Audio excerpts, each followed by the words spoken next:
Hello, everyone. Today's story is called Listening with My Heart. The author of the story is Gabby Garcia, and the illustrations are by Ying Wei Tan.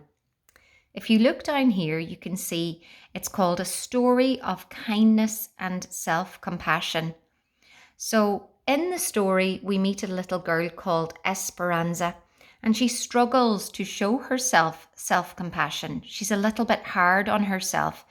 So, this is a story that I might read to you during an SPHE lesson, a social, personal, and health education lesson, which is a time in school where we might talk about our emotions or our feelings or how we might feel or react in certain situations. So I think you'll enjoy this story. And at the end, we'll just come back to talk about the meaning of those two words, self-compassion. It's a lovely story and I hope you enjoy it. Listening with my heart.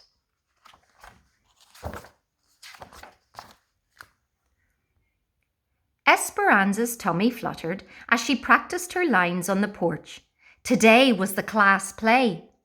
Waiting for Mama to walk with her to school, she paced back and forth when she spotted a heart-shaped rock. Esperanza picked it up and showed it to Mama as soon as she stepped outside. I see you found a little treasure today, said Mama. Esperanza rubbed its rough surface and felt a twinkle of joy. Maybe it's a sign. For what? Asked Mama. She thought about the class play later that afternoon, wondering what it would finally be like to be in the spotlight. To put my heart into everything I do, she answered. At that moment, they heard scratching and a soft cry. Esperanza peeked under the stairs and spotted a kitty shaking and shivering. No Mama in sight.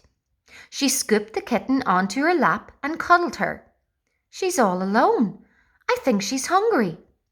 Esperanza reached for her lunch bag, pinched off a piece of chicken and offered it to the kitty, who gobbled it up.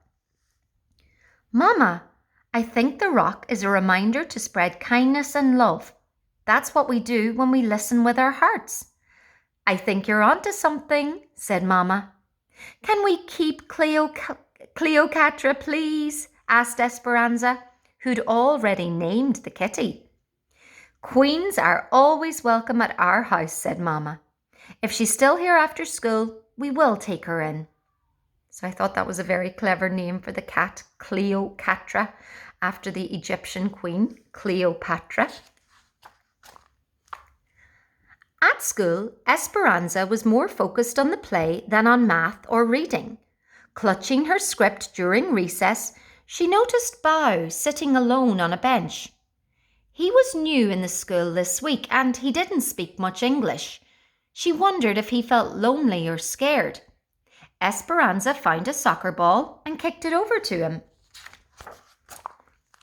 A smile spread across Bao's face. He stood, popped the ball in the air, then bounced it between his knee and his head a few times. Dude's got moves, thought Esperanza. They spent recess giggling and making up hand signals.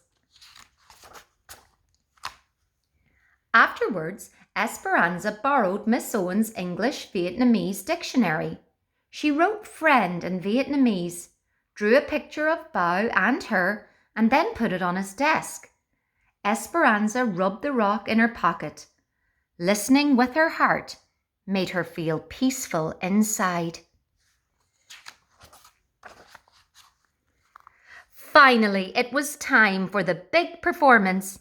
It was too late for Bao to be in the play, but he stood at Miss Owen's side as a stagehand. Excitement bubbled as Esperanza waited her cue. Esperanza walked on stage, tripped as she was about to say her first line, and splattered across the stage. When she got up, she forgot her lines, so Miss Owen whispered them to her from backstage. Heat rushed through Esperanza's body as all eyes were glued to her. She wished she could disappear. I ruined the play, thought Esperanza, rushing off stage as soon as she'd finished her part. I messed up in front of everyone. She tucked herself in behind some props so no one would see her. Esperanza noticed her body shaking and her face still burning. She took a deep breath and dug the rock out of her pocket. It was cracked and lopsided, just how she felt. Esperanza touched her hand to her heart and felt the disappointment. Bao found Esperanza a few minutes later and handed her a drawing with the word friend written above it. Esperanza nodded. She hadn't been treating herself like a friend. Esperanza realised this wasn't the first time she'd been unkind to herself. At the soccer game last weekend, she'd missed the ball that whooshed by her head, and they'd lost the game. "Nice work," a player from the other team yelled as the others laughed. Esperanza thought she'd let her team down and was the worst soccer player in the world. Thinking those thoughts had made her feel worse. At the curtain call, Esperanza reminded herself she hadn't ruined the play. She'd had an accident, and accidents happen to everyone.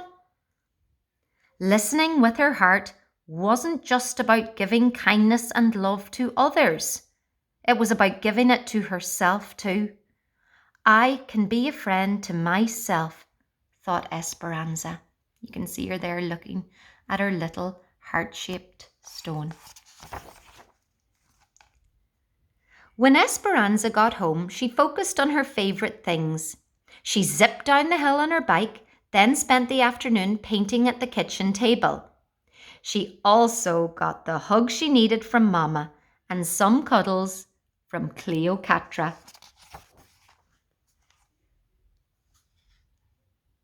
And that's the end of our story, girls. I just wanted to show you these little pictures of Esperanza, much happier at the end. And so I hope you can all see that messing up sometimes is not something to be ashamed of. It's simply a part of normal life. And I think this story reminds us of an important rule: to treat ourselves like we would treat our friends and our loved ones. And when we do this, girls, we are practicing self-compassion. I hope you enjoyed the story. Bye.